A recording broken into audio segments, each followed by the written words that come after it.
Hello, friends. How are you? Today, we'll take into account the features of the Constitution of India. In the last session, we had a discussion about the importance of democracy. And for a successful democracy, we need a constitution. So, as far as our nation is concerned, we have a very good constitution. But how this constitution was framed is a very important question, and therefore, before going into the details of the salient features of the Constitution of India, I would like to have a quick look into the history of framing of the Constitution, because framing of the making of the Constitution was a gigantic task. Remember this and how it was done. First, the cabinet mission decided that the Constituent Assembly be established in India as per the demand of particularly National Indian Congress. So, when cabinet mission decided to have a Constituent Assembly, they suggested that the Constituent Assembly would have 389 members, of which 296 members would be the representatives of British Indian states. And during pre-independence era, there were princely states. So representation of the princely states on the Constituent Assembly was also essential. And for them, 93 seats were also allotted. December 1946 to June 1947, the Constituent Assembly had 389 members. From August 1947 to January 1950, the Constituent Assembly had 299 members. Why had this happened? Because of the partition. The members elected from the Pakistan area were omitted from the Constituent Assembly of India, and that is how the number was reduced to 299, and they worked up to January 1950. The first meeting of Constituent Assembly was held on December 9, 1946. It means that was the assembly of 399 members, but you will see that members belong to Muslim League didn't attend the first meeting. The first meeting of Constitution's Drafting Committee was held on August 30, 1947. The chairman of the drafting committee, was Dr. Babasaheb Ambedkar. Drafting committee, when required constitutional advice, Dr. Sir B.N. Rao was appointed as a constitutional advisor to the Constituent Assembly. Another important name as far as the framing of the constitution is concerned is Sri S.N. Mukherjee, because he and his team prepared the first draft of the constitution. The constitution draft prepared had a very good discussion, very good debate, and very long debate, because out of 161 days, 65 days, the Constituent Assembly sat to discuss various provisions. 114 days were spent on discussing draft constitution. And at the end, you see, when constitution was adopted and enacted on 26th November 1949. So the Constituent Assembly took 2 years, 11 months and 18 days, isn't it? If you calculate it, such a long period was taken to frame the constitution.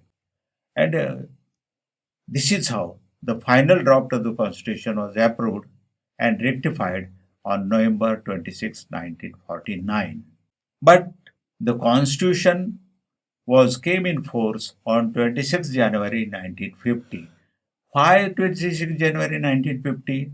Interestingly, you know that in the year 1930, in one of the Congress sessions, they declared 26 January as a Swaraj Din, and that is the reason why we have adopted 26 January 1950 as the date on which Constitution came into force.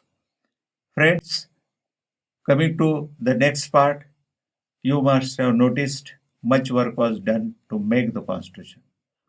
Now let's take into account the silent features of the Constitution.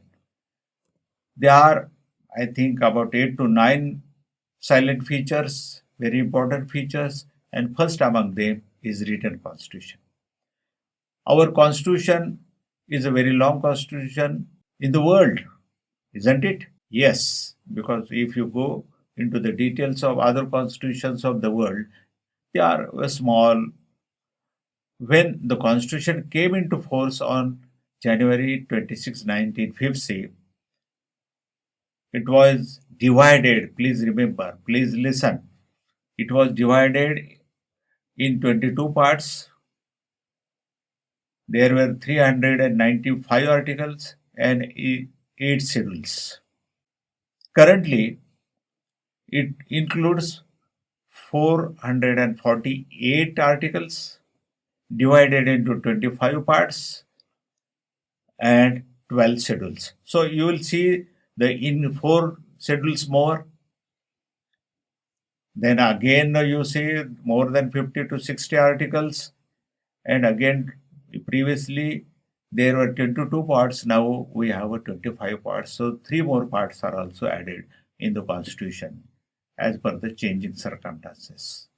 Going ahead, today you see, as I said, 100 as per the changing situations, the Constitution of India has been amended for 106 times during the last 75 plus years. Some of the provisions, articles have been omitted from the Constitution, and some of them have introduced newly. As a result, Constitution continued to expand. Second feature is about the federal system of government. In this system, we have central and state governments. Both are different organs, and they work in a specific jurisdictions. When center looks all over the country, the powers given to state government are restricted to their respective state. So, one of the silent features of the federal system is the decentralization of power. And you will see that the power by the Indian Constitution is divided between center and state. How it is divided? It is divided by providing provisions in the Schedule 7 in the Constitution. In the 7th schedule, we have 3 lists. One is central list, second is state list, and third is concurrent list. As far as central list is concerned, obviously central government is empowered to do the laws and other things over there. And for states, they have to follow the state list. But concurrent list subjects, both central and state can form the laws, but when there is a clash between the laws, central government's law prevails. This is the provision laid in the Constitution. Coming to the third point, that is about a parliamentary democracy. Many of the world's constitutions were referred while drafting the Constitution of India. So you will notice that we have a synergy in the Constitution. As a result, Constitution continued to expand. The reason of making the Constitution, as far as parliamentary form of government is concerned, is impact of the Indian Act of 1935 while framing the Constitution of India. Secondly, there was a British rule in the pre-independence era, you all know, and they ruled India on the lines of British Parliament. And that practice was there, and that is one of the reasons that we have got for a parliamentary form of government. So you will see that we have a federal government like USA, and we have a parliamentary government like Britain. Though Britain has a unitary form of government, we haven't accepted that. We accepted a federal system. This is we call as a mixture, various ideas that we accepted in framing the constitution. The most important part is about the fundamental rights. And about fundamental rights, we'll be talking in details in the next lesson because that is wholly devoted to fundamental rights and fundamental duties of the citizen of India. But here, just have a quick look.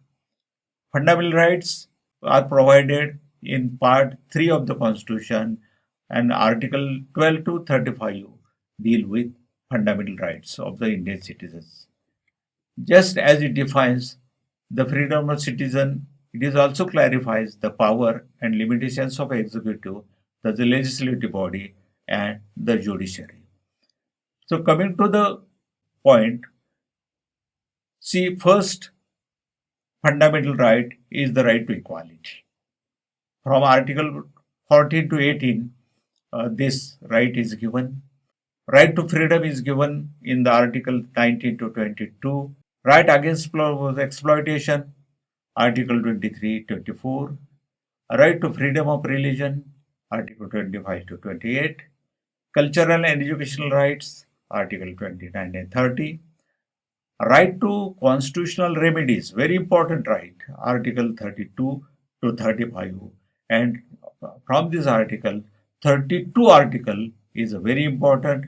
Friends, once Dr. Ambedkar was asked in this, in the regards of the articles in the Constitution of India, which is the most important article of the Constitution, and Dr. Ambedkar quickly answered that Article 2032 is the most important article. That is the soul of the Constitution. This is because it gives citizens the right to appeal in court if their fundamental rights are compromised. The fifth silent feature is directive principles of the state policy. Again, Dr. Ambedkar's views have to be taken into account here also. He believed that the most important part of the Constitution is the directive principles of the state policy. Why he believed like that? Because that has a long history as far as Indian society is concerned. There were inequalities among the people, economic inequalities, social inequalities, and how is it that in such type of inequality atmosphere, political democracy can survive? And that is why Dr. Ambedkar says that the Constituent Assembly gave some directives to the states about the principles they should follow in future for establishing welfare state. State is expected to act accordingly.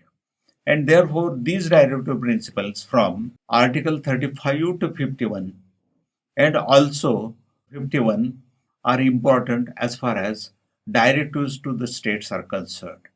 So you will find that how much importance, how much thinking went over in making the Constitution a very important document as far as the functioning of the government is concerned. Thank you, friends. Our time is running out. We will be discussing other salient features in the next session. Until then, bye bye.